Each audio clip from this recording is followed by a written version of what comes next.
Good morning. Today I'm going to talk about how to study. Now, you probably think you know all about that, right? Yes. You've been studying for years. And I expect some of you are fantastic at studying, really organised and good at concentrating. But there's always room for improvement. And your exams aren't far away.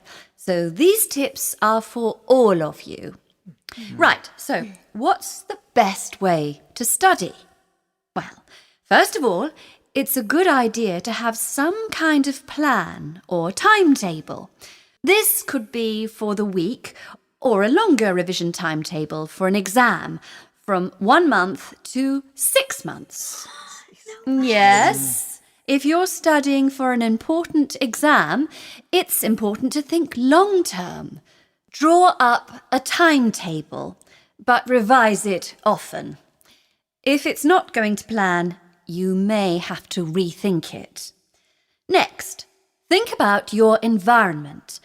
Make sure the place where you are going to study is comfortable, with enough light, air, etc. Not too hot, not too cold. Make sure there are no distracting noises around, such as television. If you think you concentrate better listening to music, experiment and see if it's really true. Some people really do seem to work better with music in the background, especially classical music. But for many people, it spoils their concentration. However, if you have to work near a TV, you might have to use headphones to play music to drown out the sound of the TV. In this case, find out what kind of music works best for you. Maybe something without words. Oh, by the way, you might think you work fine with the TV on, but again, experiment. You might be surprised at how much better you work away from a TV. Oh, and the other thing is the internet. Text messages, Twitter, Facebook, etc. Forget about all of that while you're studying. You can't be kidding. No, really, you can ignore it for an hour or so. It won't be the end of the world if you don't reply to a message immediately. Right, planning breaks. Plan your study periods in chunks with regular breaks. Many people recommend half an hour of concentrated study, then a 10-minute break. But you can adjust this to suit you. If you study for too long at a stretch, your mind will work less effectively. So be careful. In your short break, you can give yourself a treat, such as a cup of green tea. Disgusting. Well, I wouldn't advise a chocolate bar as a treat. A sugar rush is not great for concentration. Sugar rush.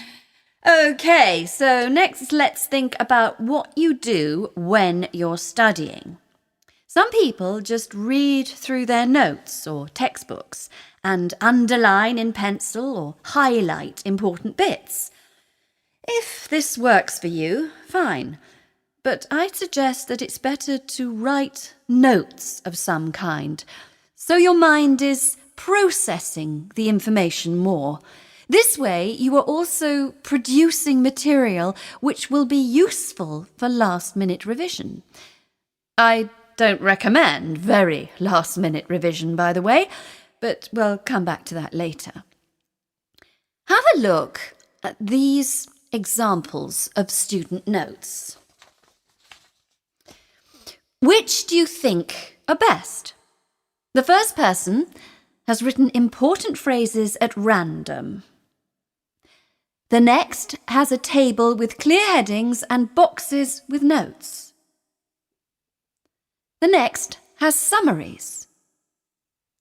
And the last one has mind maps.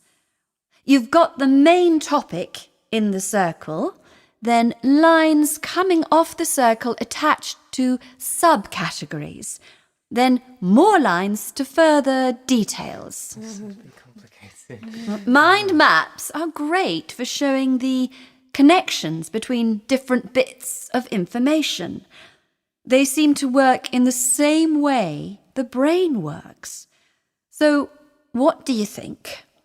I always do highlighter pen usually. To me, the first one wouldn't be very useful to come back to and use in the future. But the others are all fine. It depends on your personal preference. Mine is for mind maps. I would suggest using colours, though, and even little drawings. They can make things much more memorable. Obviously, when you are studying, the first thing to think about is whether you understand the information. And the second thing is how you are going to remember it. Let's look at some more ways of making information more memorable. This recording was brought to you by the British Council. To find others like it, visit www.britishcouncil.org/Learn English Teens.